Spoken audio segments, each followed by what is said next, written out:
Welcome to Fit for Your Mind Friday, where I share an insight from me to you. After spending a lot of time interviewing recently on how to manage anxiety and stress during this time of this pandemic going on in our world that's become so many of our new realities, there's a few common practices that I'm seeing with people that are not just experts in managing that, but people that I know that truly are leaders, people that are showing up very strong.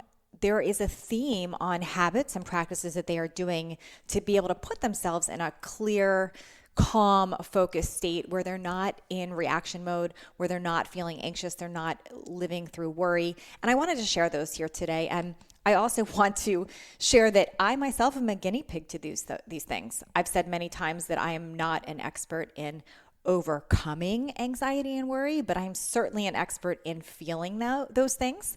And I've really committed to learning how to practice this. Now, I personally had a little bit of a jump start before the pandemic because of my arm injury. Many of you know, some of you do not, that I had torn my bicep pretty significantly. Gosh, now it's been about 8 weeks since my tear, but I had tore my bicep. When I was in Costa Rica, I returned and I learned it was a torn bicep, ended up in emergency surgery, not something I was expecting, and have been in a cast. At the time of this recording right now, I've been in the cast 5 weeks. I have 5 more to go, and this is on my right arm, my right hand. So I was in this position of, oh my gosh, I'm feeling anxious, I'm worried before everything was happening with coronavirus. And then we added that to it, and it was a recipe for me to really be feeling a lot of that. So today what I wanted to share with you is, let's see, 5 things that I'm really practicing myself that is working for me. And there are 5 commonalities that all the experts I've been interviewing, people that I've been connecting with that are really in a good space right now, these are the things that they are doing, and I hope that they will support you.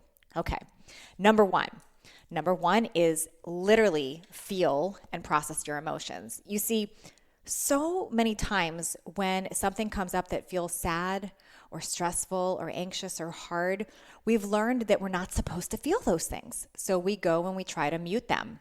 We, either avoid feeling them, or we zone out, or we try to cover them up with wine or a Xanax or whatever it is. And what I'm learning from experts is the best thing to do is literally to process your feelings, to feel them.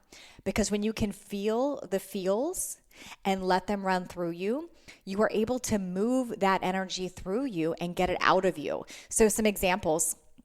An interview I recently did that I'll be airing next week with NQ, he shared that he allows himself every night to watch what's going on in the world and have a good cry, like literally feel those feelings. He views that people are not just statistics, they're actual people, and he feels it and he lets himself cry. I've interviewed some people that they move their energy through dance or through singing or from literally shaking it off. But the key is to let yourself feel those feelings, not numb them, ignore them, try to stuff them down, because then they start manifesting in other areas of your body and in other ways. And they also definitely do not help our immune system. So feel the feels. I'm not personally someone who's a crier, but I'll tell you, I've been letting myself do it by going on really meaningful walks where I'm not listening to something else while I'm walking. I'm just thinking through and processing, not in a worry state, but in a true feeling state of what's going on in the world. So that's number 1, feel the feels.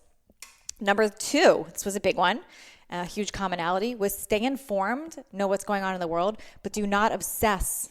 Do not obsess about the news and about your news feed, and monitor exactly what you're letting in. For example, I had felt myself very anxious one week. It was at an all-time high. When I checked the settings on my phone and looked back through it where I had been using my phone, I had seen that one day I had spent 6 hours scrolling Facebook. Like, what the heck? No wonder I was feeling that way.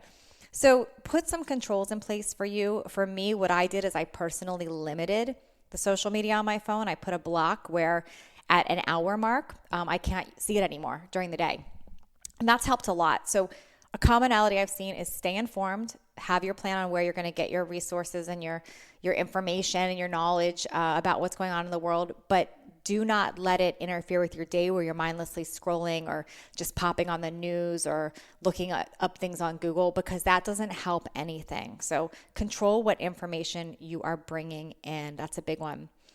The next thing, this was a big one, is whether you do this through a list. And if you listen to my episode with Nell Rose, you heard this. If you listen to my episode with Rhonda Britton, you heard her share this. But make a list. Really look at what are the things that right now in this time can you actually control, and what are the things that you can't control.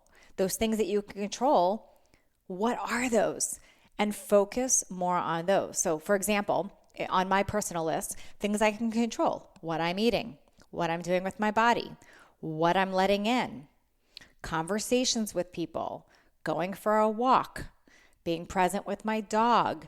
I can control what I'm doing with my own body, my own environment, my house right now. Those are things I can control. What can't I control? Everything going on in the world, really.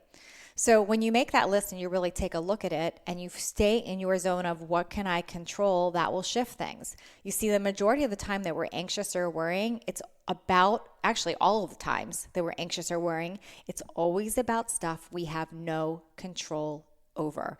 And that solves nothing. Staying in your head, worrying and being anxious about things that we can't control, it is a waste of energy. It's a waste of space. It gets us nowhere. So really take the time to make a list of what can I control, what can I control, and do everything in your power to stay in a place of what you actually can control. Okay, the next thing, do not compare. There's no award for being the best quarantine mom. There's no award for being the best entrepreneur during this time. There's no award for getting your house the most organized right now. So stop comparing. That is all stuff that makes us feel less than. It makes us feel anxious. Stop comparing. How you're processing and handling your time is your own personal business. Everybody's got a different life, a different schedule, different priorities. However you choose to spend your time is just perfect for you. I'm just going to encourage that you do it on things that you can actually control and that it's not in a place of worry. But stop the comparison. There is no award for the person that spent their best time with quarantine.